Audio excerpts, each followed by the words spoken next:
Alright! Good morning Pilipinas and good morning world! At sa ating makababayang OFW at makababayan natin na nandito sa Pilipinas na walang sawang sumusuporta dito sa ating munting programa, thank you so much. Mabuhay po tayong lahat hanggat gusto natin.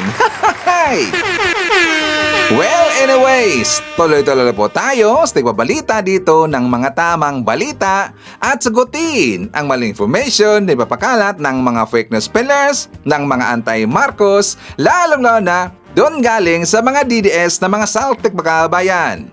Yes, dapat silang sagutin. Bakit?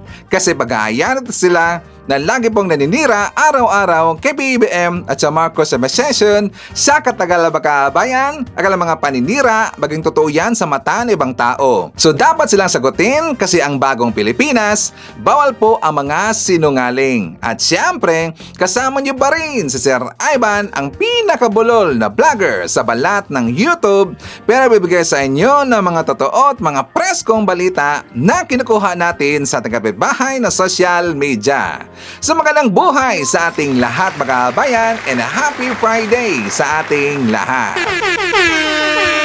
Okay, so before ta mag-start mga kabayan, well syempre, as usual, i-check natin ang ating mga viewers na may maraming comment dyan sa baba sa ating comment section, ang ating pong top 5 commenters. At nagsusunstahan ang nanguna po si Ma'am Shane Sibal. Meron 33 na mga comments. Nandiyan po si Lerma Sandita. Meron 15 na mga comments. Lynn Gonzalez. Meron 15 na mga comments. Nandiyan po si Ramel Roasa. Meron siyang 12 na mga comments. At saka si Moonflower. Meron siyang 11 lahat na mga comments. Again, thank you so much po sa ating top 5 commenters. At syempre, pasalamatan natin ating po mga silent viewer Distinct Channel. Thank you so much. At syempre, pasalamatan rin po natin ang lahat ng mga viewers na lagi pong nagla-like, laging nisi-shares ng ating mga videos, at doon sa ating mga viewers na subscribe sa ating channel, thank you so much. At syempre, huwag natin kakalimutan, i-shoutout natin ating mga pinalangga na mga legends, ang mga senior citizens. Hello po, kumusta ang lahat?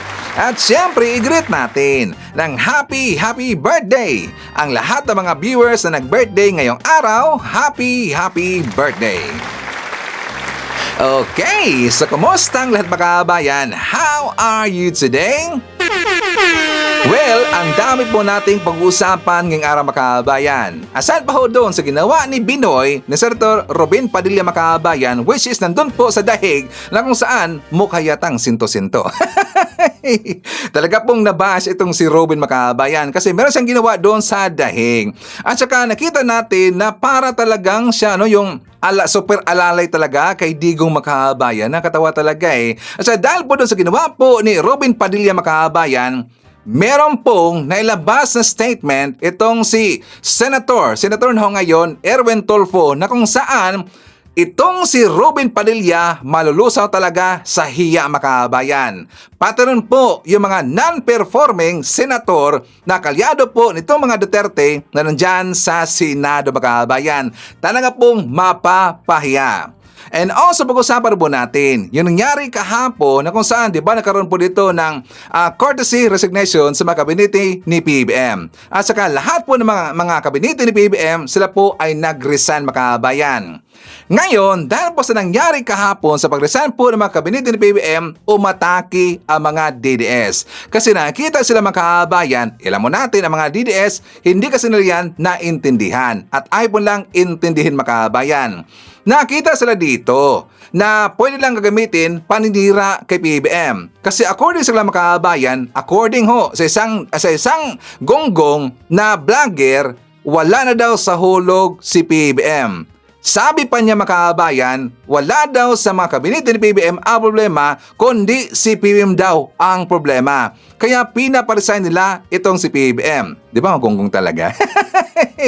Kasi sila po ay insecure makabayan. At saka hindi naman nila talaga alam ang ginagawa ni PBBM. Hindi nila alam makabayan kasi hindi naman sila presidente. At saka hindi nila yan mararamdaman. So ang ginagawa po dito ni PBBM, normal ho yan sa isang presidente makabayan. Kasi nga, on that way, sa ginawa po ni PBBM, diyan natin malalaman kung sino yung totoong nagtatrabaho na government official. So yan po ang point ni BBM. Kasi kung matandaan natin mga kababayan, di ba, kung mabalikan ho natin yung vlog ni BBM, yung podcast na kasama niya itong si Katon Ying, kasi di ba, tinanong siya ni Katon Ying, according po kay Katon Ying, na napakabait po ating presidente, which is totoo naman talaga mga kababayan. Kitang-kita ho natin yan sa pagkatao ni BBM, sa kanyang karakter, napakabait talaga eh. Minsan nga ako mga kabayan, magreklamo ko na palagi yung sinasabi sa taga-PCO na sana maipaabot sa kanila, sasabihin doon kay BBM na sana,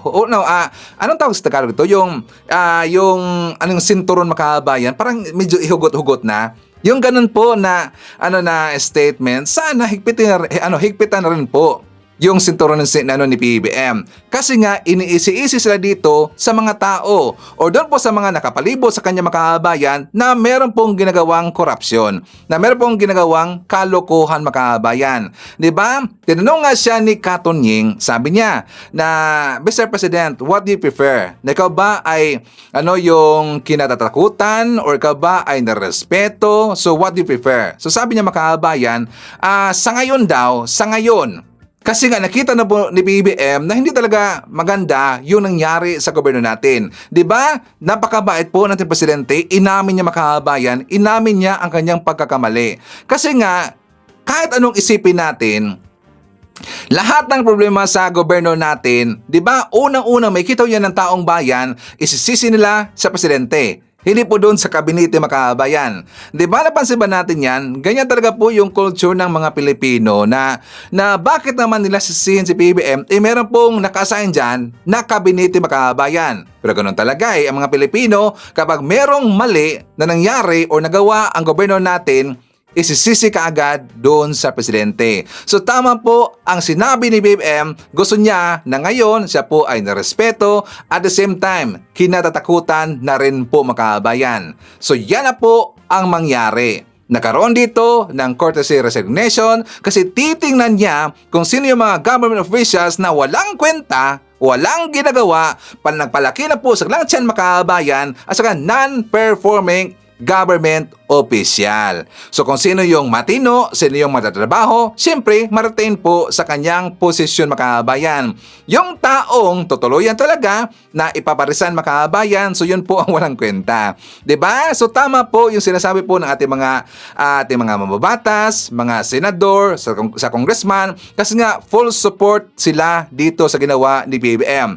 Which I agree mga kababayan. Full support po tayo dito sa ginawa ni PBM. At saka, of course, we have to trust the President kasi alam niya ang kanyang ginagawa mga kababayan. Huwag kayo makinig doon sa mga sinasabi ng mga DDS, magunggong talaga yun di ba? So, ayun mga kababayan ko, before natin pag-usapan rin po tungkol dyan sa nangyari sa Davao City. Kasi, siya nga pala, babalikan na ho natin itong issue po sa courtesy resignation. So, pag-usapan muna natin yung nangyari doon sa Davao City mga kababayan kasi meron hong nangyaring issue doon dahil kasi ito sa napakatamad na mayor at napakatamad na congressman dyan sa Davao City. Merong nangyari hanggang ngayon, yan pa rin po ang problema mga kababayan, which is ilan na pong dekada nakaupo itong mga Duterte. The same pa rin po ang problema. Kung meron mang problema sa Davao City, meron din pong good news na paparating sa Davao City. Okay, so mga kababayan natin na nandyan po sa Davao City, antabayanan ho natin. Yes, I can assure you, may good news po ang Davao City. So, pag-usapan rin po natin mamaya, tutugurin po kay Arnel Ignacio mga kababayan. But before that, dito muna tayo. Babalikan natin po itong issue sa courtesy resignation po ng kabinete ni BBM. At before natin po, bibigyan po ng reaction yung mga sinasabi po ng mga DDS, yung sinasabi po ng mga oposisyon tungkol dito po sa nangyari sa pag-resign po ng mga kabinete, ibabakita ko muna sa inyo itong balita mga kababayan. For more details, let's watch this. Nagsumiti na ng courtesy resignation ng ilang miyembro ng gabinete ni Pangulong Ferdinand R. Marcos Jr. Ito'y bilang tugon sa direktiba ng Presidente. The honorable members of the cabinet. Teka, may laman pa ba yung kabinete ko? Who am I addressing now?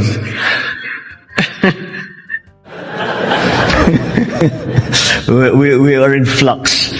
Pabirong tanong yan ni Pangulong Ferdinand R. Marcos Jr. sa harap mismo ng mga pinuno ng iba't ibang ahensya ng gobyerno na pinagbibitiw sa pwesto ng Pangulo. Dinaluhan ng mga gabinete ng Presidente ang presentasyon ng 2 batas sa Malacanang 2:00 kaninang hapon. Karamihan sa kanila nagsumite na ng courtesy resignation bilang suporta sa balasahan sa pamahalaan na layong bigyan daan ang performance evaluation sa mga opisyal ng gobyerno. Kabilang sa naghayag ng courtesy resignation, sina Executive Secretary Lucas Bersamin, Finance Secretary Ralph Recto, Budget and Management Secretary Amina Pangandaman, Interior and Local Government Secretary John Vic Remulla, Transportation Secretary Vince Dizon, Communications Secretary Jay Ruiz, at higit 20 pang kalihim mula sa iba't ibang ahensya ng gobyerno. Inabiso ang courtesy resignation sa pamamagitan ng text, formal na pahayag at mensahe mula sa kapwa-opisyal. Malugod sila nagpapasalamat sa tiwalang ipinagkaloob ng Presidente at iginiit na nagsilbi sa kagustuhan ng Pangulo. Liwanagin po natin, all cabinet secretaries, heads of agencies with cabinet rank, other heads of agencies kahit hindi kayo secretary, and presidential advisors and assistants. So, kung magandang performance niya, pero kung siya po ay nasa listahan po, ang kanyang posisyon ay nasa listahan, wag po naman sana magmatigas, if ever. At kung maganda naman po ang performance niya, hindi naman po siya matatanggal. Balasahan sa hanay ng gobyerno ayon sa palasyo, refleksyon sa malinaw na direksyon ng administrasyon. Ito ang result-oriented na pamumuno, tapat at profesional na pagseserbisyo. Dapat po kasi ang nagtatrabaho dito, hindi pang sarili lamang, hindi pang negosyo, kundi para sa taong bayan.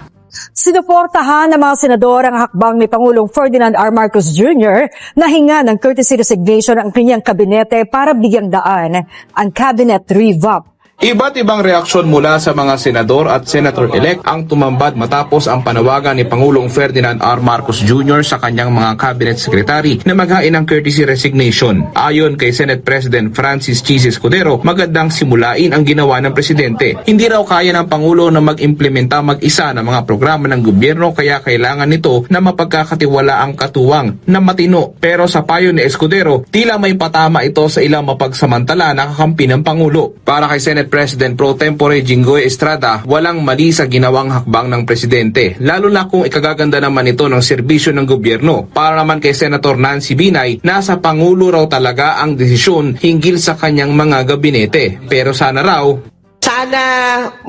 mabilis matapos itong proseso ng pagpapalit ng mga cabinet secretary kasi ako talaga ang concern ko is baka wag sanang maantala yung mga programa dahil nga dito sa courtesy resignations na mangyayari. Yung kapalit nandiyan na kaagad. Sana yung pipilian naman talaga dapat yung may kakayahan gawin yung trabaho. Ikinalugod naman ni Senator-elect Tito Soto ang ginawang hakbang ng presidente. Mukhang gustuan niya nitong ma-evaluate ang kanyang mga gabinete. Para naman kay Senator-elect Panfilo Lacson, maliban sa pag-recalibrate sa administrasyon ng Pangulo, hinimok niya rin si Pangulong Marcos na i-exercise ang persuasive powers sa Kongreso para masawata ang anyay indiscriminate na umano'y pork barrel pagdating ng 2026 budget. Sabi naman ni Senator-elect Erwin Tulfo, ginawa ni Pangulong Marcos ang tama. Ito raw ang tamang panahon para makapili ang presidente ng tamang opisyal sa isang departamento na sa tingin niya ay epektibo at tutugon sa pangailangan ng mga tao. Karamihan anya sa mga nakaupo ngayon ay nakapagsilbi na ng 3 taon. Pero ang tanong, nagawa raw ba nila ang gusto ng presidente para sa tao? Mungkahi naman ni Senate Minority Leader Coco Pimentel, magandang i-recruit ng presidente sa kanyang gabinete ay walang ambisyon sa 2028 elections. Suportado rin ni Senator Sherwin Gatchalian ang direktiba ng presidente. Dapat anyang mapaalalahanan ang mga nasa gabinete na taong bayan ang tunay na paglingkuran. President Ferdinand Marcos Jr. calls for the courtesy resignations of his cabinet secretaries. The move is aimed at recalibrating his administration following the results of the midterm elections. Malacanang adds this will give the president some elbow room to evaluate the performance of each department. The step is also seen as a clear transition to a more focused and performance-driven leadership approach. The president says it can no longer be business as usual, and government needs to act fast to deliver services to Filipinos. All right, Senator-elect Erwin, your reaction. This is breaking news on the president asking courtesy resignations of all cabinet secretaries. If you're asking for my opinion, Ms. Karen, I would say high time. It's now or never. Tama po, Mr. President. Saludo po ako na pag-desisyonan niyo yan. Una po agad tignan ho ninyo dyan sa Department of Agriculture. Problema ho natin, mahal po ang bilihin. Kailangan pong magmura ang bilihin. So, meaning to say, Ms. Karen, hindi effective siguro yung mga pulisiya, mga nakaupo dyan. Kailangan natin siguro ng bago, di ba? We need new people. Marami pa sa Department of Public Works and Highways, di ba? Isa pa dyan. Ang dami mga kalsada, bilyon-bilyon, may mga mga flood control, what happened? So may problema rin tayo dyan. So siguro kailangan isa-isahin yung mga non-performing environment and natural resources, di ba? What's happening? Tuloy-tuloy nakakalbo ang kabundukan natin, tuloy-tuloy mga black sign, quarrying, what's going on, di ba, Ms. Karen? So, it's high time kung non-performing ka, dumating sa table ni Presidente, out. In yung bago, out, in.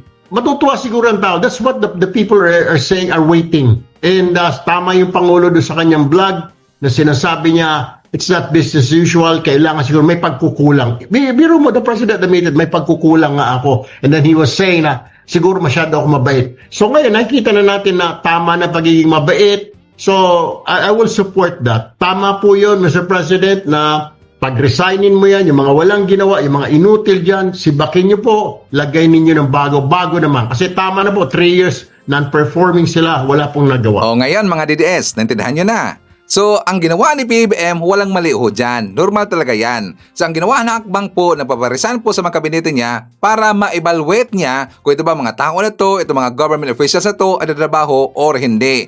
Non-performing or performing officials ba sila? Kapag matino sila, well, ma-retain nila ang kanilang posisyon. Kapag hindi naman, mga tarantado na nalingkod dyan sa ating gobyerno, well, talaga pong kick out makabayan. So, ganun na po yan. At saka, bakit naman matatakot yung mga kabinete ni PBBM kung talagang sila po ay trabaho, dapat hindi sila matakot. So kahapon makahabayan ko, di ba nabash po si Secretary Larry Gadon kasi nung unang lumabas po na listahan makahabayan na nag-resign na po or nag-courtesy resignation, wala kasi doon itong si Secretary Larry Gadon. Kaya nga, di ba siya po ay kinulat ng mga DDS, kinulat po ng ibang mga ng taga-mainstream media, pati nga mga vlogger makahabayan ng mga pro-admin, pinaparinggan nila itong si Larry Gadon. Sana daw, wag daw maging hard-headed. Diba? Kinull out talaga, pero late afternoon makahabayan, at saka as of this moment, ang listahan ng lahat po ng mga kabinet ni BBM ay umabot na po sa 37 lahat. Kasi nga 'di ba kahapon, I think anong time ba 'yon? Mga 4 o'clock or 5 o'clock ba in the afternoon? Kasi nga 26 lang po lahat makabayan. 26 lang po lahat ang nag-file doon sa listahan ng mainstream media. So as of this moment, umabot na po ng 37 lahat makabayan. Well, I am not sure kung meron bang kulang. Okay? So ngayon, may tanong si Ivan. At saka, sure rin po ako, ito po yung katanungan ng lahat ng mga Pilipino. Sino ang gusto niyo na mag-retain makabayan? Or siya pa rin po ang hawak ng posisyon na yan? Sa lahat ng mga kabinete ni BBM, sino ang gusto niyo na mag-stay? Sino ang gusto niyo na i-kick out makabayan? Please comment sa baba, babasahin yan mamaya ni Sir Ivan, okay? So, bakit ko gin-question sa inyo yan? Bakit natin yan pag-usapan makabayan? Kasi nga, meron pong 6 na mga viewers natin tungkol dito kung ano aking masasabi makabayan. Hiningi nila ang aking opinion. Unang-una makabayan, even though na ayaw ko kasi Secretary J. Ruiz dyan sa PCO makabayan, kung magtatanong kayo, Sir Ivan, bakit ayaw mo sa kanya? Kasi nga napansin namin makabayan, kami pong lahat ng mga vlogger, pro-admin vlogger, napansin po yan ng taga-PCO. Si Secretary J. Ruiz, siya po isang journalist. At saka nakita natin dito na nakafocus na po siya sa mga journalist mga kabayan. Totoo yan. Napansin namin yan. Si Secretary J. Ruiz, siya po yung nakafocus lang po sa mga mainstream media. Binaliwala kami mga vlogger mga kabayan. Totoo yan. Kung ako po ay marinig po ni Secretary J. Ruiz, well, good for him. Kasi nga, at least alam niya yung mga hinanaing po ng mga vlogger mga kabayan. Totoo yan. Pinabayaan na po niya kaming mga vlogger. Mas prefer niya yung mga mainstream media mga kabayan. Kaya nga, kami po lahat na mga pro-admin vlogger ayaw kay J. Ruiz. Pero gusto namin siya na mag-retain mga kabayan. Bakit siya, Ivan? Kasi kapag siya ay tatanggalin at saka magiging sekretary, ito pong possibly, magiging sekretary itong si Yusek Claire Makabayan, napakahirap po maghanap ng katulad po sa kalibre ni Yusek Claire Makabayan. Totoo yan, napakahirap po hanapin yung tao na magiging spokesperson ni PBBM na katulad kay Yusek Claire. Si Yusek Claire Makabayan, kitang-kita ho natin, no fear, walang takot. Talaga pong sasagutin niya makabayan. At kapag siya po ay sumagot, napaka-smart talaga siyang sumagot. Napaka-straight, talaga pong pulido na magsalita makabayan. Saka alam na alam niya at saka well-detailed, well-informed ang kanyang pagsagot makabayan. Duterte ka man, sino ka man, babanggain ka makabayan. 'Di ba? Sasagutin niya yung mga tanong po ng mga reporter. No holds barred. Diyan natin nakita ang karakter ni Yusek Claire makabayan. Kasi kapag matanggal kasi itong si J. Ruiz, possibly, malamang 99.5% ang papalit ito kay J. Ruiz si Yusek Claire makabayan. Kaya ayaw namin kasi talaga pong fit na fit sa posisyon itong si Yusek Claire bilang spokesperson ni PBBM. Fit na fit siya sa kanyang trabaho. So, kung tatanggalin po si J. Ruiz, so sana na hindi po mapiktuhan itong si Yusek Claire. And also, mga kahabayan ko, meron pong usap-usapin tungkol po kay John Vic Remulla. Kasi nga, nakita ko doon, meron kasing gumawa ng survey.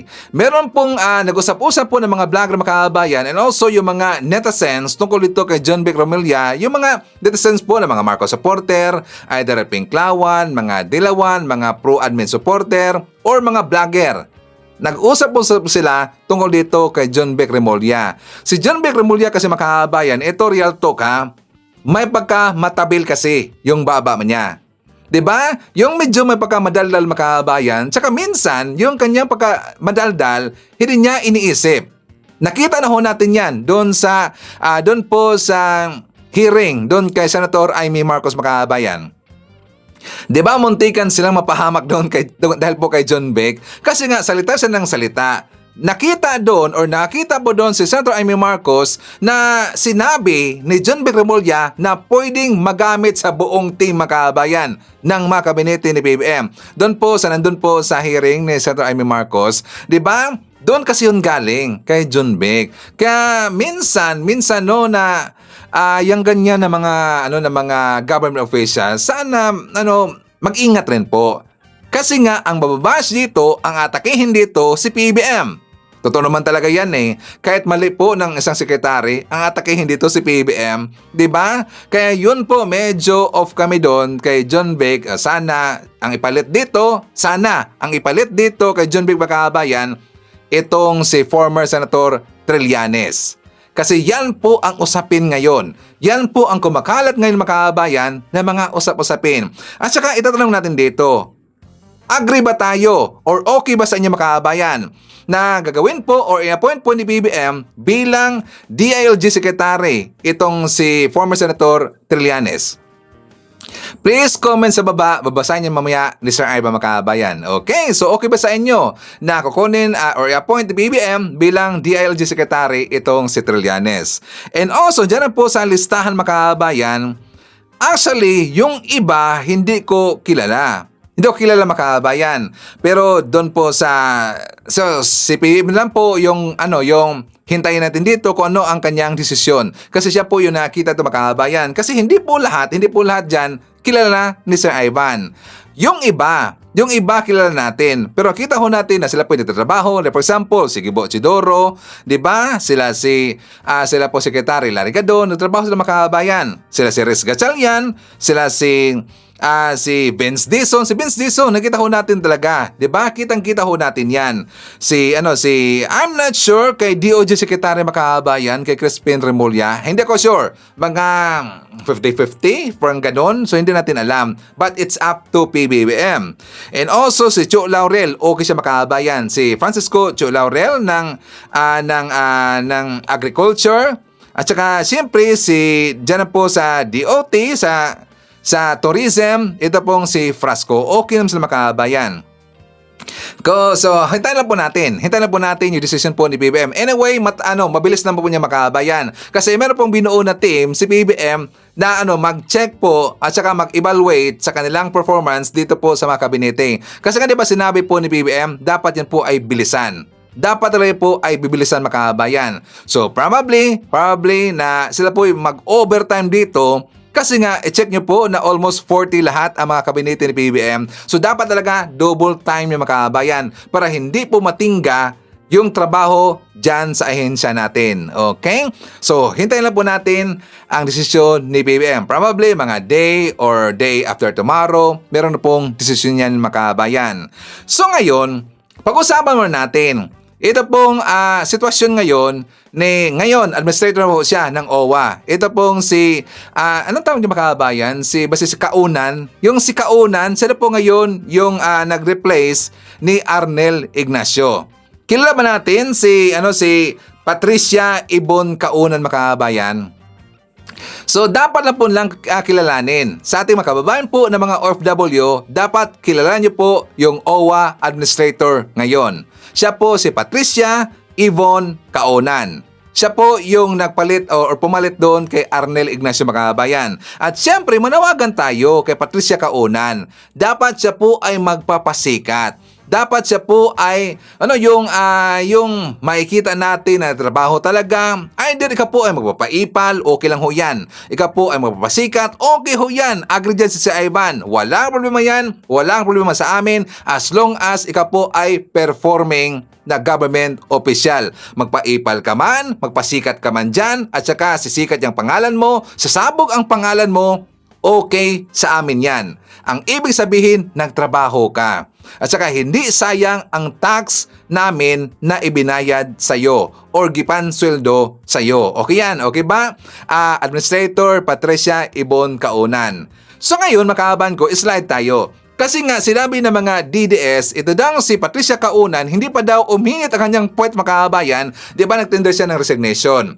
Kasama siya doon sa nag-courtesy resignation makahabayan. Ang sabi ng mga DDS, ang sabi po ni Bisdak, ang sabi po ni Badong, sabi na hindi pa daw uminit si Patricia sa kanyang upuan, nagkaroon na ng resignation makahabayan. So i-slide natin dito kay Arnel Ignacio. So ito na, 'di ba? Napakabait makahabayan. O di ba mabait? Actually, okay naman si Arnel makahabayan. Okay naman yan eh. Di ba? The way siya may katungo po sa mga FW, sa kanyang mga katrabaho, sa kanyang trabaho, okay siya makahabayan. Pero alam niyo ba na meron pong history si Arnel Ignacio? Ano si Ivan? Sa panahon po ni Digong, alam mo natin, si Arnel Ignacio, siya po isang tao ni Digong makabayan. Maka-DDS talaga yan, itong si Arnel Ignacio. At ano ba sinasabi ng mga DDS? Kung bakit daw tinanggal itong si Arnel Ignacio dahil daw maka-DDS or tauhan ni Digong makabayan. Di ba yan po sinabi nila? Ngayon, sasampalin natin siya or sila ng mga ebidensya makabayan. Nung inappoint ho siya ni Digong, year 2016, inappoint ho siya makabayan. Pero hindi siya dyan sa OWA. Inappoint siya ni Digong bilang isang Assistant Vice President for Community Relations and Services dyan sa PAGCOR. PAGCOR siya una, itong si Arnel Ignacio makabayan. 2019, nabalitaan natin, siya po ay nag-resign. Yes, nag-resign po si Arnel Ignacio 2019. Ang kanyang palusot makabayan, ito daw ay dahil sa personal reasons. Hindi talaga natin alam kung ano po yung totoong nangyari sa loob, mga kabayan. Kasi according po kay Arnel Ignacio, personal reasons, mga kabayan.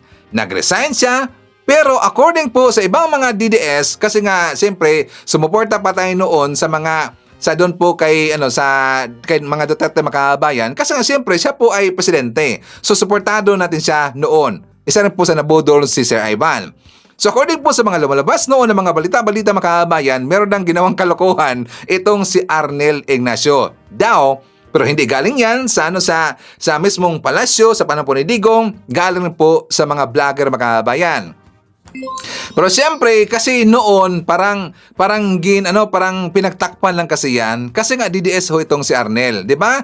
Pinagtakpan lang ho yan. Pero meron pong lumabas na balita sa mga oposisyon rin po, leversan po sa mga dilawan noon na mga mainstream media, merong nakalusot yan, mga kabayan. Pero kanila pong parang haka-haka lang. Kasi according po kay Arnel Ignacio, personal reasons lang. Dumating ang 2022, siya po ay inappoint ni PBM. Pero ito na po ang nangyari, mga kabayan. Siya po ay nasangkot sa 1.4 billion na land issue deal, mga kabayan, dyan sa OWA. 1.4 billion pesos yan. Malaki yan, mga kabayan. Diba? Hindi biro ang pera na yan. Pero siyempre, nabili na ho yan isang negosyante, mga kabayan. Ngayon ang tanong, magkano ang komisyon ni Arnel Ignacio? Diba yan pong lumabas ngayon na question, mga kabayan, magkano kaya ang komisyon ni Arnel Ignacio? So dahil meron pong lumabas na usok, mga kabayan, ang yan pong issue na yan tungkol po sa land deal, sa lupa po ng OWA, dyan po sa gobyerno natin, ano kaya ang nangyari sa panahon po ni Digong? Bakit nag-resign siya? Or baka siya po'y tinanggal talaga, mga kabayan? Pero doon po sa panahon ni Digong, nagkaroon na dito ng grace exit. Kasi siya po ay Maka Duterte. O di ba mapapatanong tayo, mga kabayan, ano kaya ang nangyari sa panahon kay Digong, sa panahon ni Digong tungkol ito kay Arnel Ignacio? Di ba napakabait, mga kabayan, tingnan, pero siguro baka nasilaw eh. Hey, tingnan nyo, malaking halaga, mga kabayan, bilyon, di ba? Baka nasilaw lang. Pero mabait yan si Arnel, mga kabayan. Pero siyempre, hindi naman kasi tayo magbabase dito sa kanyang karakter, sa kanyang attitude, kung siya ba ay mabait o hindi. Pero mukhang meron siyang ginawang korupsyon, kalokohan dyan sa loob ng OWA, mga kabayan. O diba? So ngayon, ipapakita ko sa inyo itong vlog ni Mike Abby. For more details, let's watch this. Napakatindi pala nitong issue, mga kaibigan, dito sa 1.4 billion pesos na project ng OWA under nung tinanggal na si Arnel Ignacio. In-expose na po ni Secretary Leo Kakdak ng Department of Migrant Workers. Marami pala silang investigasyon at meeting. Talagang hindi may paliwanag ni Arnel Ignacio kung bakit niya binaliwala, hindi kinonsulta ang board. At ang matindi rito, na ilabas na pala yung pera ng bayan. Yung pera ng mamamayan, kasi nasa ilalim po ng General Operation, National Budget, ang ginastos dito. At nagkaroon na din po ng titulo ng lupa na i-transfer na. Yung lupang pinag-uusapan. Ito, pakinggan po niyo itong interview at pahayag ni Secretary Kakdak. Hindi talaga siya natuwa dito sa nangyari ito dahil may paglabag sa batas at hindi dumaan sa board ng OWA. Ang lupit nito, grabe. El Ignacio.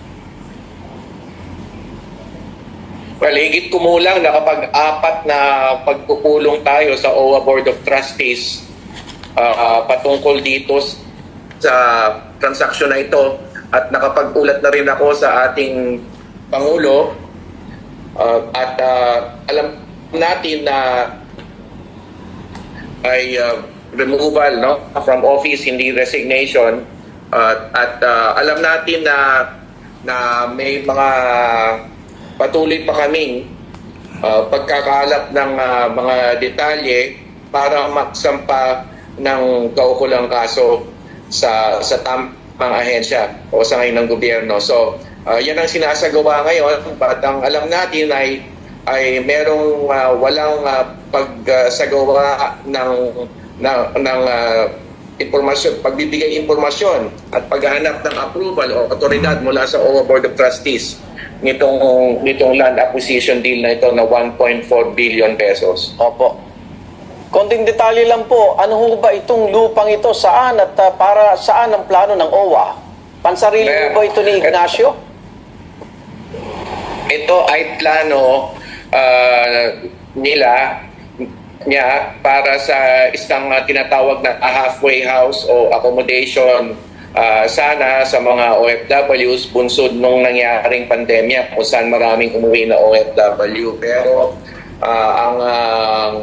ang punto nga dito ay kung sana dito sa pangunahing aspeto na to, pangunahing panukala na to ay nakonsulta man lang ang board, ay napayuhan siya na hindi nararapat na magkaroon ng ganitong malawakang proyekto kasi nandiyan ang private sector para magbigay ng akomodasyon sa napakaraming posibleng OFWs na umuwi kung meron mang national or global emergency. Kaya pangunahin dito kasi may mga at least 6 na aspeto na hindi nakonsulta ang OWA Board of Trustees at yan ang unang-una. Yung aspeto ng mismong proyektong pagmumulan. Sana nagkaroon ng karampatang payo sa kanya. Opo. Meron ho bang perang nailabas o meron ho bang perang nakuha si dating OWA Administrator Bayad na. Ignacio? Dito sa hindi pagkonsulta sa board, merong pera na lumabas, no? Mula sa So, bayad na. mula sa Kaban ng Bayan, mula sa General Appropriations Act. Ang pangalawa kasing bagay dito yung originally for repatriation ito Oo. At ginawang pagbili ng lupa at yun mismo ay dapat din ay sagawaan ang konsultasyon sa board, no? Kasi board Bawal na yun. nag-approve Opo. ng budget. Opo. Naku. So 1.4 billion pesos ang lumabas. Lumabas na? Pero meron pa mga aspeto kasi 1.4 billion, nailipat na ang titulo. Nalaman na lang namin, Iga, nung linipat na yung titulo Wow. sa pangalan ng Republic of the Philippines. Opo. So, yan yung matindi, ano ha? Nalaman ng Secretary Leo Kakdak ng Department of Migrant Workers na nailipat na yung titulo doon sa nakabili o doon sa pagbili ng lupa. 1.4 billion. Tapos ginamit yung pera sa under General Appropriation Law, National Budget, ginagamit yun sa pagpapauwi ng OFW. So, mali na yung paggamit, mali pa yung pagkabili. Alam nyo kasi ang budget sa General Appropriation Law, kung saan naka-specific kasi yan kung saan gagamitin yung budget na inaproba ng Kongreso, dapat doon mo gagamitin. Pag yan ay inilipat mo sa ibang paggagamitan, anti-graft na yon. Ay ito, gagamitin sa pagpapauwi ng OFW, ibinili ng lupa. At yung pagkakabili ng lupa, okay, ay hindi lamang kinonsulta yung board. So naibayad na yung 1.4 billion na mali ang pinagamitan, mali ang pagkakabili, totally lahat mali. So marami na palang meeting ang ginawa. At pinaliwanag na kay Ignacio na maling-mali ang kanyang ginawa doon. So kung kumita si Ignacio, hindi natin alam. Kung nangomission, malaking pera yan. 1.4 million, so nasa mga 140 million. Ang komisyon kung 1% pa lang o 10%. Kaya pera ng national government, pera ng galing sa General Appropriation, ibibili mo ng lupa, ay yun ay inilagay sa OWA para gamitin sa pagpapauwi in case na mayroong emergency ang OFW. Ay paano na pagka biglang nagkaroon ng problema ang OFW? Hindi sila makakauwi. Dahil walang pera, nagamit, ay bayad na. So katakot-takot pong kaso, napakaraming kaso. Yung paglabag sa national budget, isa yun. Anti-graft yun. At yung pag-ugnayan, pagbebenta ng walang consultation at walang approval ang board, napakabigat na kaso. Alam niyo, pag napatunayan pang nangumisin yan, plunder po yan. Non-bailable offense. Ito hong si Arnel Ignacio ay dating identify sa mga Duterte. Executive Director po yan ng OWA bago dumating ang Marcos administration noong 2022. Tapos noong 2022, na-promote siya, ginawang administrator ni Pangulong Marcos. So talagang dating DDS yan. Ayan, sumabi. Ang laking problema nito. Anti-graft yung paggamit ng pera dahil kasi ho, identify po yung budget ko saan galing at saan gagamitin. Hindi nung ginamit. Pero ipagpapagawa, bumili ng lupa para ipagpagawa daw ho ng pwedeng tuluyan ng OFW. Ay sabi ni Secretary, ang daming private sector, ang daming mga hotel, ang daming nagbo-volunteer o nagpapa-open na pwedeng tulungan temporary, tulugan ng OFW. Bakit kailangan bumili ng ganyang kalaking lupa at ganyang kalaking project without approval ng board? Naku, antindi. Kaya nung malaman daw ng Pangulo, agad-agad ang utos at ginawa, sibakin, imbestigahan at kasuhan. Hindi totoong nag-resign itong kilalang DDS na si Arnel Ignacio. Artista. Nung unang na-interview ko nung araw ito, bilib ako rito, magaling, masipag, matalino eh. Pero mukhang, bakit ganito? Nagdesisyon na siya lang at hindi kinausap ang board. Ano, natukso sa pera? Natukso ba sa 10% o 20% o magkano? Ang problema ngayon, hindi na sigurado kung mababawi pa yung pera. Dahil nailipat na eh. May titulo na eh. Nailipat na ho yung pangalan ng lupa. Nabayaran na. Paano ibabalik yung lupa? Paano ibabalik yung pera? Paano? Ay, naku, ang laking problema. Yan ay isa sa korupsyon. Anti-graft yan. At pagka umabot sa 50 hanggang 100 milyon ang perang involved dyan, na pwedeng komisyon, plunder po yan. 1.4 billion pera nating lahat. Mukhang maling-mali ang pagkakagamit. Tingnan nyo, DDS, corrupt. Basta DDS, corrupt talaga eh. Meron bang politiko o meron bang government officials na hindi corrupt makabayan? Siguro meron, di ba? Parang ganito na lang ang question. Meron bang hindi corrupt makabayan? Siguro yan po ang pinaka-correct na question natin. Meron bang government officials, politiko na hindi corrupt? Well, alam nyo makahabayan ko, at saka makinig kayo dyan sa gobyerno, no? Kung kayo ay mangurap, huwag nyong lakihan. Kasi kapag malaki ang inyong ikukurap, talaga pong sasabog yan. Talaga pong lalabas ang usok niyan. Di ba? Huwag yung lakihan. Saka ikaw po, advice ko sa iyo, no? OWA administrator na ngayon, itong si Patricia Ibon Kaunan, huwag kang mangurap ng malaki. Kasi kapag ikaw ay mangurap ng malaki, nako, matulad ka kay Arnel Ignacio. Tingnan niyo makabayan, pwedeng mauwi ho yan sa plunder.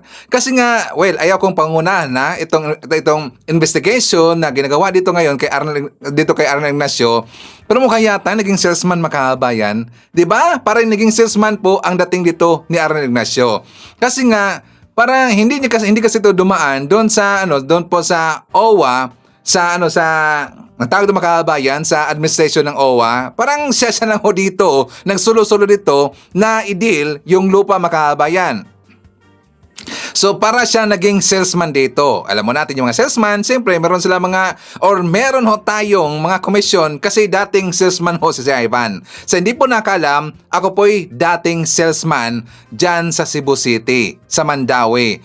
For 3 to 4 years, almost 4 years makabayan, ako naging salesman dyan. At saka yung mga account ko, government. So alam na ho yan sa Ivan ang tungkol sa mga salesman makabayan. Kapag ka po ay makakapag-dispose ng mga items, unit, or maka-deal ka ng unit, ayun, meron kang komisyon.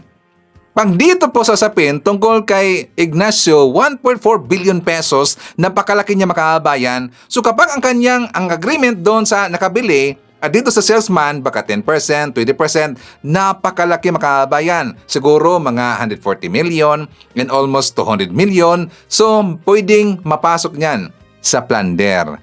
Baka tatanda na lang kung makulong kung magiging guilty itong si Arnel Ignacio, baka dyan po siya tatanda sa kulungan makabayan. Kawawa eh. Sayang no, sayang. Totoo lang na sayangan ako kay Arnel makabayan.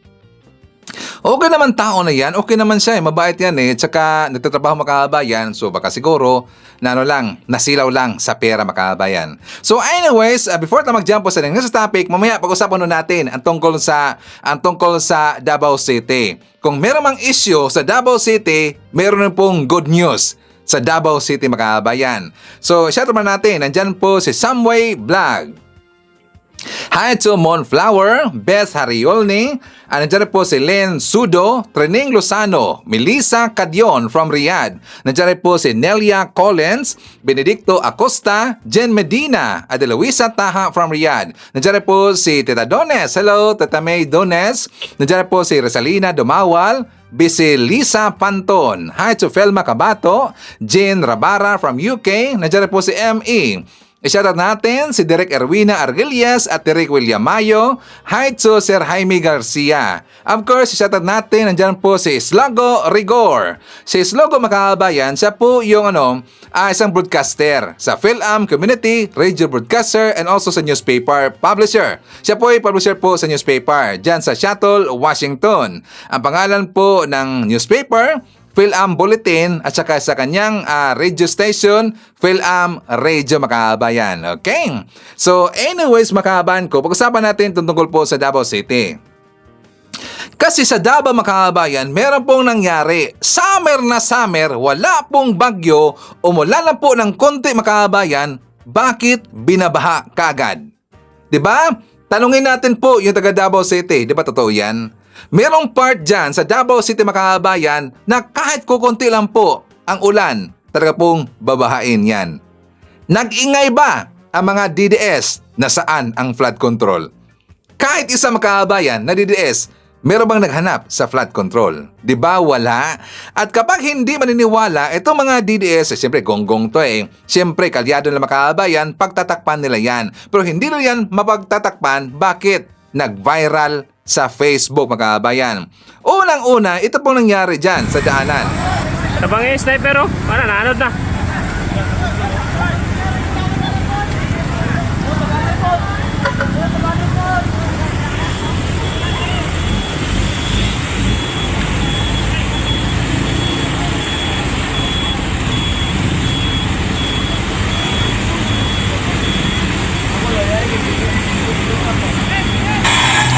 O, di ba? Grabe ang Makabayan. Tas ang lugar na yan? Diyan po sa Barangay Bunawan, Davao City. O, di ba? Klaro, sa Barangay Bunawan, Davao City. At kapag sasabihin dito ng mga DDS, sabi gunggong ka ba? Isang lugar ho yan sa Barangay Bunawan, Davao City. Hindi lang po sa isang barangay Makabayan, kundi meron pa the same day, ito pong sa public market sa Tibongo. Tingnan niyo Makabayan.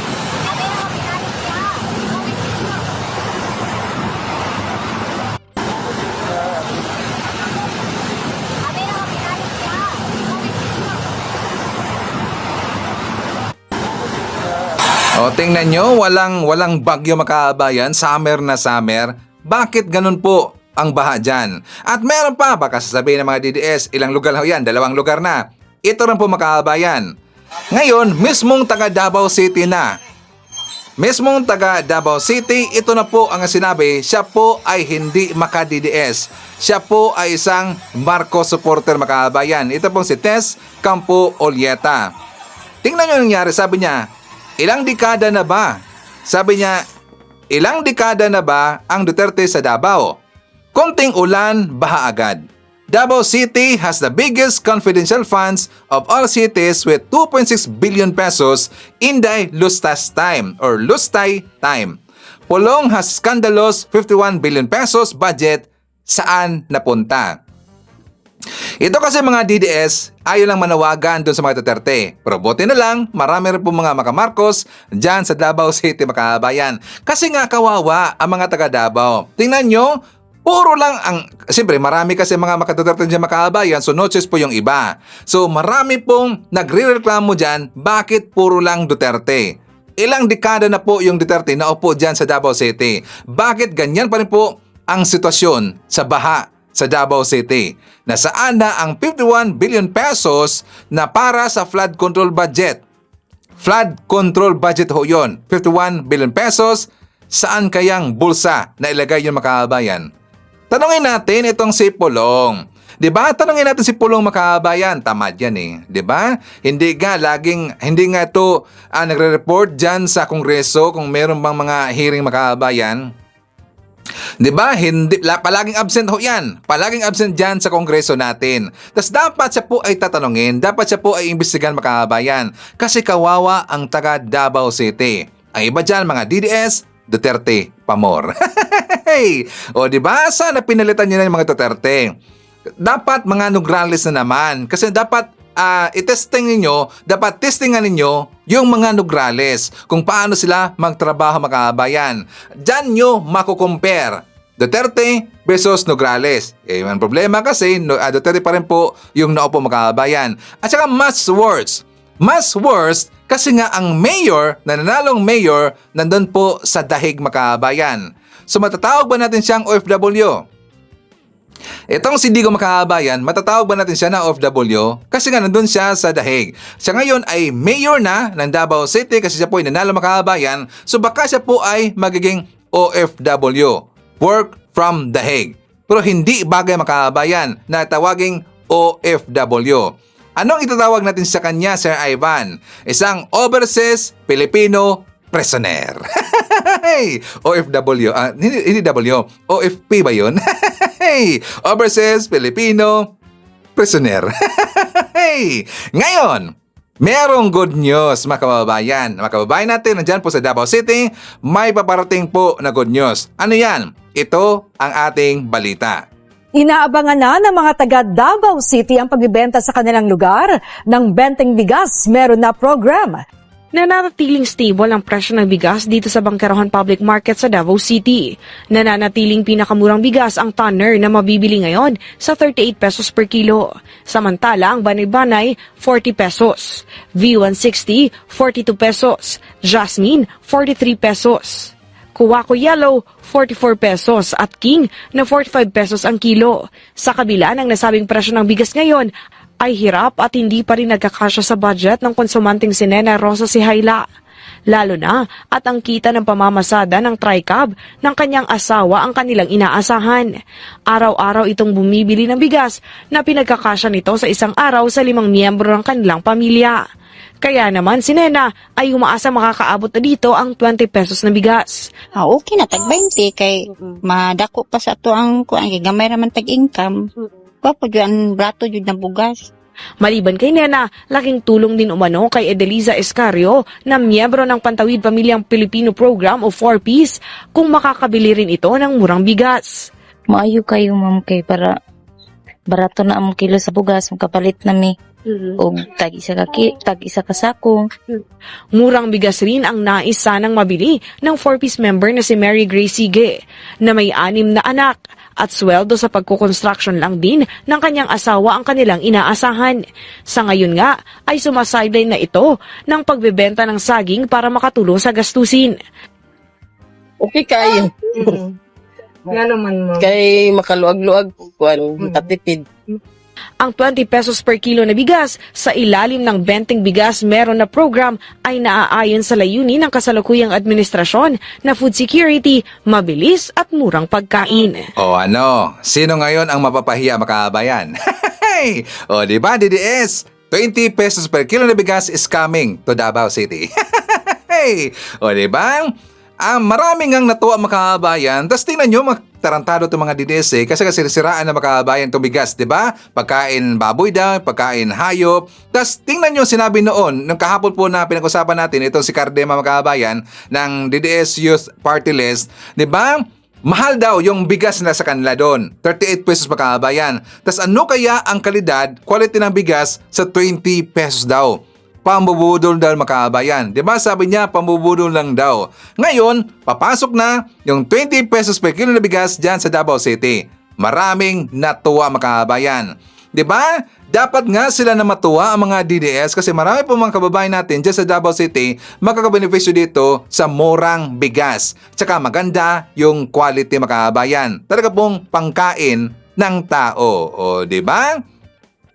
So anyways, isa naman natin. Nandyan po si Jake Santana, hi to Maricruz Hernandez from North Carolina, USA, Percy Shalana, Victoria Luisaga, Victor Dugwi, Frida Baliao. Nandyan po si Milmar from Las Vegas, Zaldi Jeng Buga TV Vlogger, hi to Tinkerbell, Evelyn Garcia, Fan Gabalona. Nandyan po si Elenita Del Rosario, Mami Viloy Saga. Nandyan po si Trixie Villa, John Esperanza, Anes Aligre, And also, isa rin po natin, nandyan po si Ramel Ruasa, Mary Grace San Miguel from Silang, Cavite, hi to Tony De Los Reyes, Sports Shinobi from South Korea, Luisita Niedo, idagdag natin si Ben Nituan from Japan, and Chita Nituan family in Pangasinan. Kasama rin po natin si Angelita Hulisanger, Ashen, Lula Taray from Japan, Monet Borromeo, Shirley Risman, and hi to Evelyn Garcia.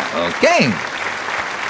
Mga kababayan ko, ito po ng balita na kung saan talaga pong malusaw sa hiya, kahihiyan, itong si Robin Padilla, mga kababayan, kapag marinig niya ang sinasabi ni Secretary, o hindi na Secretary, ni Senator Erwin Tolfo. Bakit, mga kababayan? Kasi nga, meron siyang nasabi dito, unang-una, ito nga pala si Senator Amy Marcos, gusto niyang palitan, mga kababayan. Gusto niyang palitan. Kasi yung committee na hinawakan po ni Senator Amy Marcos, gusto ni Senator Erwin Tolfo. Sabi niya, it's up to the Senate President kung siya ba ay papayagan, mga kababayan. Pero gusto niya daw yung posisyon sa committee o yung committee na hinawakan po ni Amy Marcos. Hindi kaya mapapalitan itong si Amy, mga kababayan. At the same time, ito pong sinabi ni Senator Erwin Tolfo, hindi pa nga siya nakaupo, mga kababayan, uupo pa lang, meron ho siyang 10 bills na kahanda, mga kababayan, na ipa-file. 10 na bills, naka-ready na ho yan. Hindi pa nag-start si Senator Erwin Tolfo. Itong si Robin Hood Padilla, mga kababayan, nung nanalo siya, meron na ba siyang bills? Diba wala? Zero. Kalaunan, meron siyang nagawa po na bills, isa lang po, mga kababayan. Ano siya, Ivan? Yung tungkol sa marijuana. Yung medical cannabis, mga kababayan. Yun lang po yun. Iba, wala na. Diba? Isa lang. Tapos uminit na po yung point ni Robin Hood Padilla dyan sa Senado, mga kababayan. Ang kanyang ginagawa, kain-kain lang, diba? Paipal lang, protektahan yung mga Duterte. Yun na po ang kanyang trabaho, mga kababayan. At nasaan ngayon itong si Robin Hood Padilla? Nandun sa dahig. Dala-dala niya yung plastic, yung karton na mukha ni Digo, mga kababayan, na mukha na yatang wala na sa katinuan, mga kababayan. Mukhang sinto-sinto talaga eh. Diba? Yan po ang trabaho ng number 1 senator noon sa 2022, mga kababayan. Number 1 senator, tingnan nyo, tas yan po ang trabaho, mga kababayan. Sayang na sayang ang panahon, sayang na sayang yung pera, yung tax na ipinambayad natin doon kay Senator Robin Hood Padilla, mga kababayan. Ito na po yung sinabi ni Senator Erwin Tolfo. For more details, let's watch this. What committee chairmanship would you prefer? What's your wish list? I mean, clearly during the campaign period, you gave a lot of promises to OFWs, right? To improve their situation. We can talk about that later. But what committee chairmanships would you want? Actually, Ms. Karen, seniority daw dyan eh. Kung sino yung mga nakaupo, current, sila may hawak noon, na hindi mabibigay sa'yo. So right now, gusto ko sana my wish is like sa social welfare o social justice committee, yung hawak ni Senator Amy. Senior Senator Amy, nandyan siya. So siguro mag-vice chair na lang ako. Isa pa ang gusto ko sana mahawakan, agriculture. Pero syempre marami namang ika ng mga senior dyan. Isa pa yung public works, di ba? Oh. Pero may committee ba for OFWs? meron. Sinong nandun ngayon? Migrant workers, I believe. Tsaka yung Committee on Labor, magkahiwalay yan. Meron yata, I believe, last na nakita ko dati, si Senator Jinggoy was handling that, yung migrant workers. Nag-vice chair yung brother ko. So yeah, I would love to get that too. Pero depende nga sa Senate President kung bibigay ba sa'yo o hindi. Actually, it would depend if the Senate President that you voted for won as Senate President, then most likely, I mean, they call it horse trading in politics, but most likely you will get a committee chairmanship. And you could make a big difference there as well, right? Because of investigations, and that's when bills have fruition. Malaking bagay yun eh. Pero ano ba ang advocacy mo? OFWs, social justice, social services, ano pa? Environment. Miss Miss Karen, isa yan. So, and agri. Agree. agriculture, Oo, food mahirap ang production, agree. food security. Yan ang pinaka-important, Ms. Karen. Yung 5 na yan nakita ko. Kaya nga, on my very first day, sa July 1, I'll be filing 10 bills. Lahat nandoon from... Agad? 10 bills agad. Okay. Actually, my legislative team already preparing now para i-file namin sa July 1. Yung pinakauna namin dyan is review the tarification law para maibalik ulit ang NFA rice sa palengke. Tapos isa pa dyan, Ms. Karen, yung PhilHealth, parang hindi masyado nagagamit. Parang hindi ka kontento eh. Contribute ka ng contribute monthly, tapos pinopondohan ng gobyerno pero hindi mo magamit. Pagbigay mo ng PhilHealth sa cashier, para nakasimangot pa yung cashier dahil PhilHealth. Dapat doon may batas tayo na may PhilHealth card ako, pumunta ako sa isang private hospital, dapat tanggapin mo ako kahit anong sakit ko, may dala akong PhilHealth. And then dapat PhilHealth, 30% sagutin mo kahit anong sakit. Kasi right now, Ms. Karen, yung buntis, hindi nga tinatanggap, hindi cover, walang coverage para sa buntis na mga anak eh. Yung PhilHealth, ikita mo yan? So kailangan siguro talagang we have to have a law. Alam ko meron na universal healthcare. Pero yeah, but the universal healthcare law, which is supposed to be zero billing. Zero billing, ang problema kasi kailangan lagyan ng pondo. Zero billing, Ms. Karen, doon sa mga public hospital. Paano ko sa private? Mas malapit yung private kapitbahay. Ang tatakbo pa siya 2 kilometers doon sa public para zero billing siya. Meron siya katabi dyan na private. Mga anak na, di ba? Yung lying in doon, mura. But Senator Erwin, isn't this all a budget issue, frankly? I mean, other countries are putting, I think, 8% to GDP to health, more than 10% to education. But tayo, I mean, pasensya na kayo, nakita nyo naman, ang daming proyekto na mahalaga na nilagay sa unprogrammed funds for later release sa Kongreso, sa BICAM. Ang nangyari, napunta ang marami sa ayuda ngayong 2025. To just correct you, Ms. Karen, yung for later release was the instruction of the President. For later release because questionable yung mga nilagay na mga lawmakers doon sa National Expenditure Program. Tinignan ng Pangulo yon, hindi siya satisfied dahil karamihan doon mga flood control, mga kung ano-ano na namang control na yan. But there are many agencies that have been slashed, right? I mean, alam mo na na-slash. Kaya nga, because of that, Ms. Karen, naging unprogrammed as agencies na what the President, I heard, what the President wants is like, teka muna, may ganito ka, binawasan natin ang DepEd. Dapat sa Constitution, dapat DepEd ang pinakamarami. Bakit dito sa flood control? Hindi naman yan. Wala naman. Kaya marami tayong FLR for later release. Pero kung tatanungin mo ako, Ms. Karen, sabi mo pondo para sa health, ang tatanong ko siguro sa inyo na which would you prefer? Yung pondo na pondohan natin para sa PhilHealth na yan or pondohan na hindi natin mapopondohan dahil naibulsa ng ilang politiko. Which would you prefer? Malugi, di ba na siguro malugi ang gobyerno dahil napapagamot niya yung tao? Yeah. Na every individual in this country. Yes, I agree. Rather than nalulugi ang gobyerno na binubulsa lang, napupunta sa mga infra na yan na wala naman, non-exist. Yes. But then we're talking about the budget is increasing by 10% a year. This budget 2025 is the highest at 6.8 trillion, I believe. So ideally, it should have gone to more services. Dapat naramdaman ng tao to. Ito ang pinakamalaking budget sa kasaysayan. Pero the results of the midterm elections shows hindi nila naramdaman. Exactly. Tapos pag titignan mo yung net expenditure program is carrying yung budget, karamihan doon puro infrastructure. Doon napunta, di ba? Whatever happened doon sa, akala ko ba education ang for number 1. Number 2 is health tayo. Bakit puro infrastructure, public works tayo pumunta? Alam mo na yung sagot noon, di ba? Doon lahat napunta. So, kahit ako, I totally disagree. Makabalik. Kaya nga, I agree with the President na in FLR niya, ang karamihan ng mga projects na mga sinubmit ng mga district congressman, ng mga senators. Okay. Now, you will be submitting 10 bills on your first day, and one of your campaign promises that if you are able to fulfill could actually be a landmark law. This would make a difference. You are actually pushing to institutionalize a pension system for OFWs, right? Ama kayo doon. Kasi OFW yan ng 10 taon, 20 taon, totoo yan.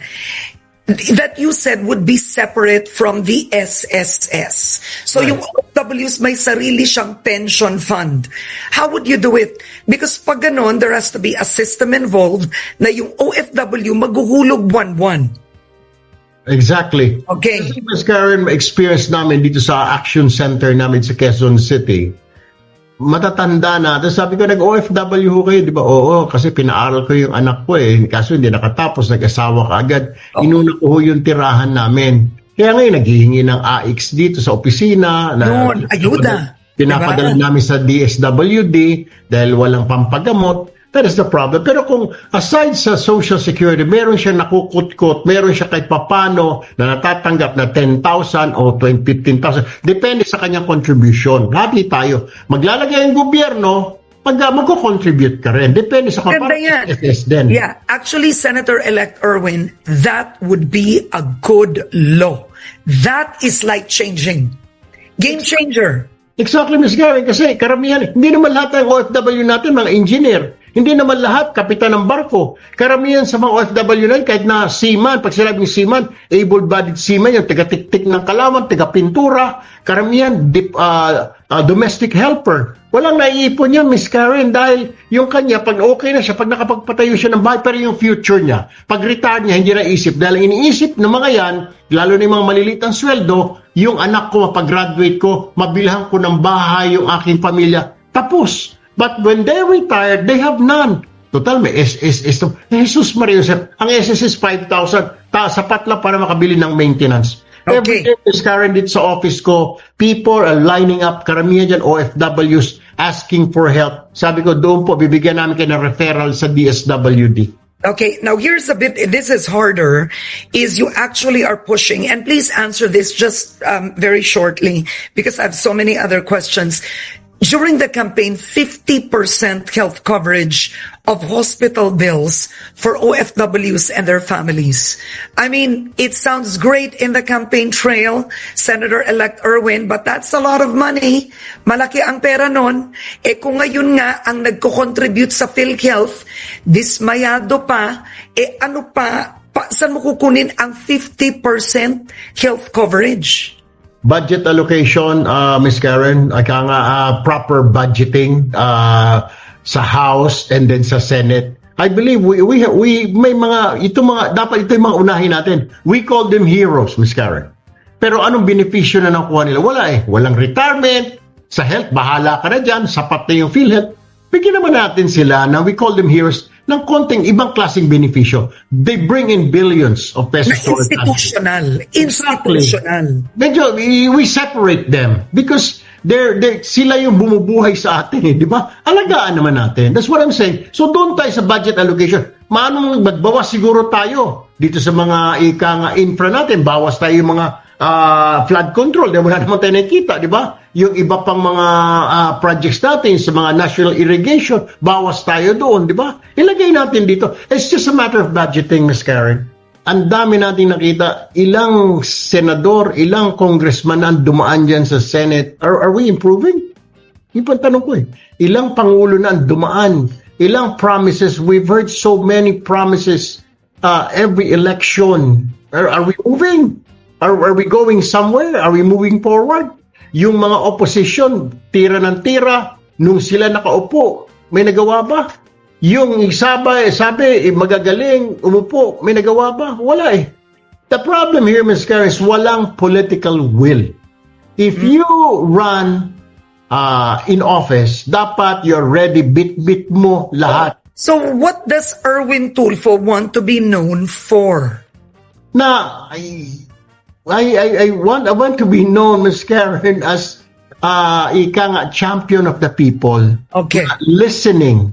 As a matter of fact, Ms. Karen, though hindi pa talaga ako officially a member of the Senate, I am planning that next week I will go around doon sa mga towns and cities sa buong Pilipinas. Ikutin ko yun. I will not waste time. to listen, lalo na doon sa mga towns and cities na hindi ako binoto. What seems to be the problem? Meron po ba kayong hindi nagustuhan sa akin, Mayor, Gobernador? Ano po ang problema? Para yung mga binoto ako na nag-number 1 ako around 180 towns and cities sa Pilipinas, 180 sila. Tsaka ko kausapin ko muna yung mga hindi tayo pumesto, hindi bumoto sa akin, pupunta ako ng Mindanao to ask them, what seems to be the problem po ba? Paano kung sinabi nila, kasi hindi ka Duterte. We know Mindanao and the Visayas went solid Duterte. Will that mean, what would you do? I mean, just quickly, that was a very emotional vote. Then I will say, hindi po akong Pangulo. Okay. Hindi po akong Pangulo. Senador po. You haven't lost your humor. Okay. Senador po ako, but I want to listen. So, what do you want me to do? What do you want me to bring to the Senate? Ano po ang gusto ninyong bilang senador na maiparating ko po sa Senado para I can help you? Kung galit po kayo, let's sit down and talk, governor, mayor, chairman, ordinary people. What do you want me to do so that I can bring it to the Senate so that the whole country can hear it? Na All right. Problem here in Mindanao, this is your problem in Visayas. Bawat island, Ms. Karen, may problema eh. Okay. Well, you know what? Good luck to you, Senator-elect Erwin Tulfo. You've come a long way, and I think the mandate that the Filipino people have given you, siguro, na lang bilang isang taxpayer, ako po yun, wag nyo na lang biguin, di ba? Yun na lang yun eh. Kasi napakalaki ng bilang ng bumoto po sa inyo. So, congratulations, Senator-elect Erwin Tulfo. Can I just add one line? You have seen me work. When I was at DSWD, when I hit the ground running. And I said, Ms. Karen, dun sa 17 million, pati dun sa mga hindi bumoto, sa 120 million Filipinos na lahat-lahat, I will work, okay? And it's time for me to work. Hindi po masasayang ang boto niyo, promise. Ngayon, Senator Robin Hood Padilla, kanyang klase na senador ang kailangan namin. Magtatrabaho para sa taong bayan. Hindi yung paupo-upo ka lang dyan sa Senado, nagtatrabaho ka para lang sa mga Duterte. Ganyang klase na senador ang kailangan namin. Ikaw, number 1 ka na senator. Pero anong ginagawa mo dyan sa Senado? May nagawa ka ba? Diba? Wala. Pagpasok mo pa lang dyan, isa lang na bill ang nagawa mo, hindi pa pumasa. Tapos tingnan nyo, meron ng 10 na naka-ready na bill na ihain ni Senator Erwin Tulfo Makabayan. Napabilib nga itong si Karen Davila dito kay Tulfo kasi maganda ang kanyang plano. 'Di ba? Marunong rin po siyang makinig both sides Makabayan. Hindi lang dito sa mga Marcos, hindi lang sa mga Dilawan, pati po dun sa mga DDS, sa mga Duterte sides Makabayan. Yan ang kanyang plano. Kasi talaga pong gustong magtrabaho itong si Erwin Tulfo Makabayan. Tapos yun yung nakakatawa, doon kasi sa Facebook page ni Robin Hood Padilla Makabayan, nakita nila ito si Robin, na dala-dala niya yung human-like na cartoon picture po ni Digo Makabayan, yung malaki, dala-dala niya. Natawa ako doon sa comment kasi gusto nila na tatakbo bilang Vice President, pwede rin po daw, Presidente. This coming 2028, itong si Robin Hood Padilla Makabayan. Pinapatakbo nila, Presidente or Vice President Makabayan, si Robin Padilla, Vice President, Presidente Makabayan ang tatakbuhan 2028, nakakatawa talaga eh. Tapos ngayon, binibuild up nila itong si Robin Hood Padilla. Ano bang magagawa niya sa bansa natin Makabayan? Diyan pa nga lang sa Senado, nakita na ho natin the way siya magtrabaho o ano ang kanyang ginagawa Makabayan. Di ba nakakatawa talaga eh. Mukhang wala na yata sa katinuan itong mga DDS Makabayan. Gonggong talaga eh. So anyways, shout out natin. Nandiyan po si Trinidad Lozano, Susan Belgira from UK, Jamandre Esteliana, Ella May from Beirut, Lebanon. Nandiyan rin po si Rosemary Esteban from Italy. Hi to Elsa Hoffman. Luzmer Sarilla from Hong Kong. Nandiyan rin po si Miggy Boom, Shoot TV, Berna Borromeo, Percy Shalana, Ramos Doldolao, Estrella, Carmen Robertson. Kasama rin po natin si Hilda Baldomino Pita, Moneth Doctolero, Elmer Pinaranda, Bert Bacod Cabalsa, Gorgunya Angala, Abraham Yanez, Elsa Sabuco Hirono Mesinggian. Nandiyan po si Mambren BF, Mary Red, Bong Yu, Ima Valdez, Tomas Rodriguez, Mark DJ Dod or D. George Steph Diamante, nandiyan po si Jeco Jerry Cabreros, JRN, Felicitas Manibog, Ilina Cao, Faye Moskila. Shoutout natin si Magalyon Ortez Joseph, Ivy Alfonso, Lorna Obelenueva, Benjamin Prado, Jeffrey Esperto Di Pedro, Bioli Benaventura, Early Stanley Boyco, Catholic Faith, Daniel Galarpez, Jonathan Beruya Camasosa, and hi to Apple Nash. Okay, so makahabaan ko, yan natin manakalap ng mga balita ngayong araw. Kung nakabot ka po sa portion na to, sana nakapag-like na ho tayo. Libre po ang mag-share, libre din ang mag-subscribe. Again, maraming salamat sa mga viewers na hindi nag-skip ng ating commercials. Thank you so much. At before natin tatapusin ang ating programa ngayong araw, sana sabayan nyo si Sir Ivan para sa ating live messaging prayer. Salamat po, Lord, dahil natanggap ko ang unang biyaya ngayong araw. Iyon ay ginising mo kami ng may lakas at walang sakit sa pangangatawan. Naway samahan mo kaming muli ngayong araw sa iba't ibang gawain namin. Patuloy mo rin po sanang bantayan ang aming mga anak at ihatid sila ng ligtas sa aming mga tahanan. Maraming salamat sa iyong presensya sa lahat ng oras, Lord.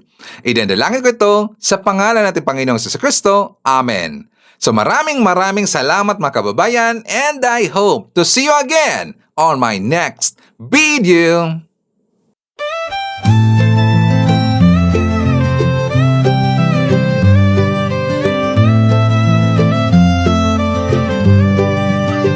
Sa bawat pagsikat ng araw, ikaw ay nandyan.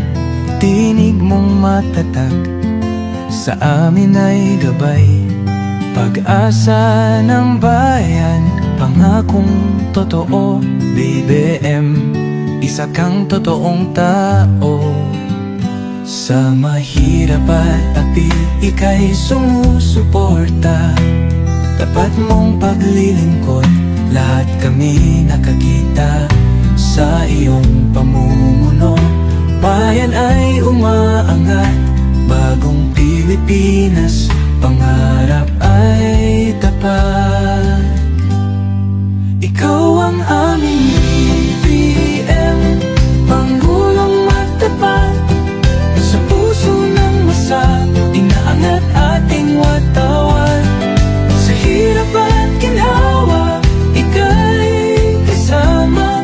Pilipinas ay babangon, dahil ikaw ang pag-asa. Mula Luzon, Visayas, hanggang Mindanao, boses mo'y umaabot. Dala ay pag-ahon, magtulungan, magkaisa.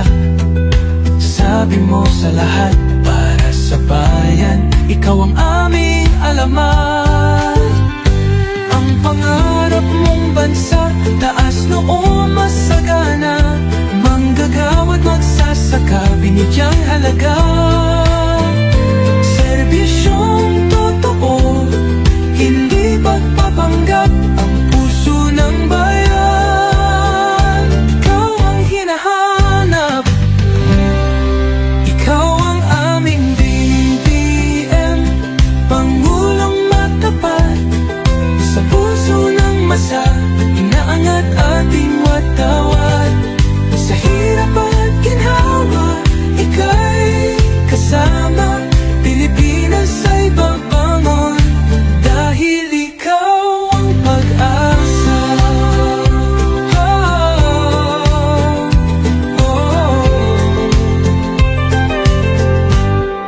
Ikaw ang aming BBM, Pangulong matapat. Sa puso ng masa, inaangat ating watawat.